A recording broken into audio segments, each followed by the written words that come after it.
souci du fonctionnement du permanent, du bon fonctionnement des services publics. La sécurité aussi est un besoin vital, comme tous les autres besoins, et vient juste d'après les études, vient après tous les besoins physiologiques, comme l'envie de boire, l'envie de manger, l'envie de dormir. Et enfin, je voudrais, sous forme de remarque, terminer par dire qu'il s'agit là d'abord d'un droit essentiel, d'un droit reconnu à chaque individu, le droit à la sûreté, qui est garanti par la Convention de 1948, de la Convention des droits de l'homme de 1948, ratifiée par notre pays. De ce fait, il n'y a admis donc aucune défaillance de notre part, de la part de nos services, de porter atteinte à ce que cette sécurité puisse être portée atteinte. Elle doit être assurée. Et pour vous dire que cette sécurité est assurée, je voudrais avancer un certain nombre de chiffres. D'abord, peut-être commencer par la stratégie qui a été mise en place pour assurer ce résultat. Pour ne pas commencer directement par le résultat. La stratégie pour pouvoir assurer votre sécurité, qui a été instruite par le chef de l'État et qui est exécutée par mes services, consiste d'abord à mettre en place ce qui est communément appelé une police de proximité. Et à cet effet, le commissariat de police de chaque arrondissement, de chaque région, de chaque quartier a été renforcé en effectifs et en moyens de locomotion. Et des moyens de locomotion conséquents ont été fournis par le chef de l'État. 5, si je puis parler sous le contrôle du directeur, 5 véhicules par commissariat. Chansonnement. Et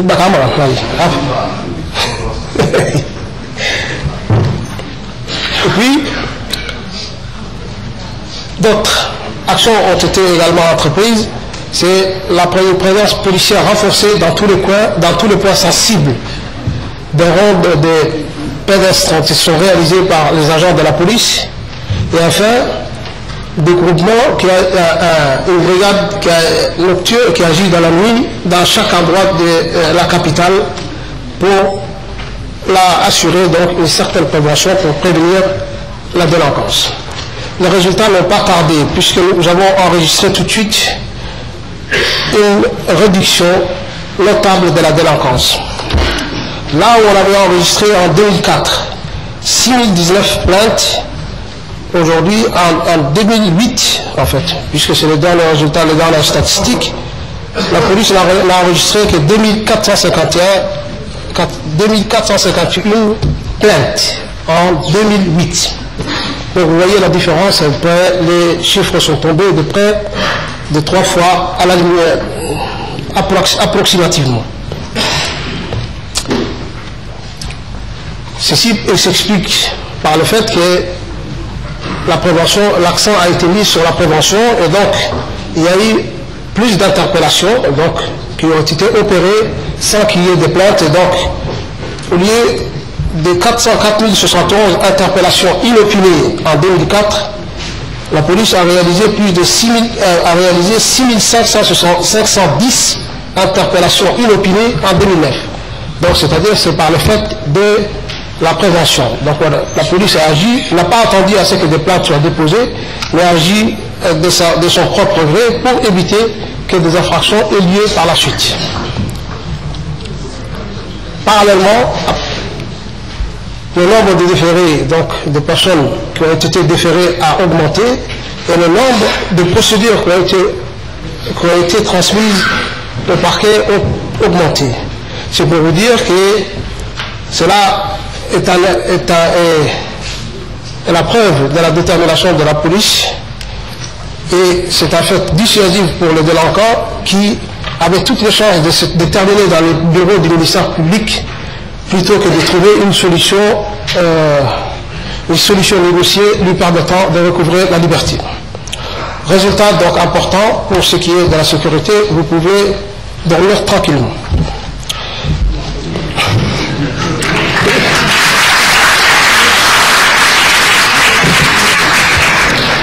autre résultat, si vous me permettez, la criminalité a également chuté chez nous, même si elle n'était pas très importante.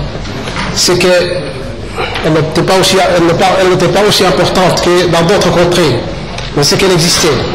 Et donc les homicides, je prends deux exemples, si vous me permettez. Les homicides qui étaient en 2004 de 46 ont chuté à 9 en 2008. 9 homicides ont été enregistrés en 2008, alors que les homicides étaient de 46 en 2004. Les viols qui ont été enregistrés en 2004 étaient de l'ordre de 59. En 2008, ils le sont malheureusement encore, je dis, parce que c'est un fait qui ne devait pas exister, malheureusement encore on enregistre à 12, mais c'est un signe encourageant. Pour ce qui est des délits, les délits ont également diminué. Parmi les délits enregistrés contre les biens, alors qu'ils étaient à 2020 cas en 2004, juste 666 cas ont été enregistrés en 2008. Aussi, les délits contre les personnes, qui étaient à 3199 cas, 3199 cas ont été enregistrés en 2004, ils ne sont plus que 571 cas en 2008. Vous donc comprenez bien les bienfaits de cette sécurité. À titre en guise de perspective, le président de la République voudrait bien faire profiter les bienfaits de cette sécurité de proximité à d'autres quartiers de la capitale qui n'en bénéficient pas.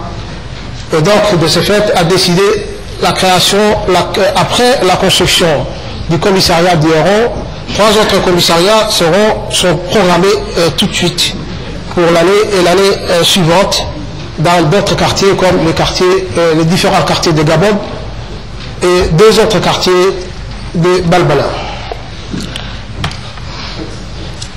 D'autres actions pour renforcer la capacité de la police sont également envisagées. Un fait très important pour pouvoir passer à l'autre aspect des activités toujours de la police. D'après les statistiques qui m'ont fournies, parmi les personnes qui ont fait l'objet d'une poursuite judiciaire, près de 74% étaient des étrangers. Seulement 26% étaient des Djiboutiens. Ce qui est un fait très important, et donc vous en déduisez automatiquement qu'il est très, très important pour notre pays de maîtriser les flux migratoires. Pour pouvoir maîtriser les flux migratoires, des actions ont été entreprises pour atteindre cet objectif. La première action, c'est d'abord régler le problème régler le problème de la législation. Et le président de la République a promulgué une nouvelle loi, une nouvelle législation qui a pour objectif d'abord de freiner l'immigration. Et cette loi, qui se voulait donc plus explicite, a limité le nombre de visas à 3, un visa court, un visa de transit de quelques jours, un visa court d'un mois, parce que c'est largement suffisant pour pouvoir faire du tourisme à Djibouti, et un visa de long séjour. Ce visa a été remplacé par une carte de séjour, et cela pour permettre un meilleur suivi par le service de la question de l'immigration.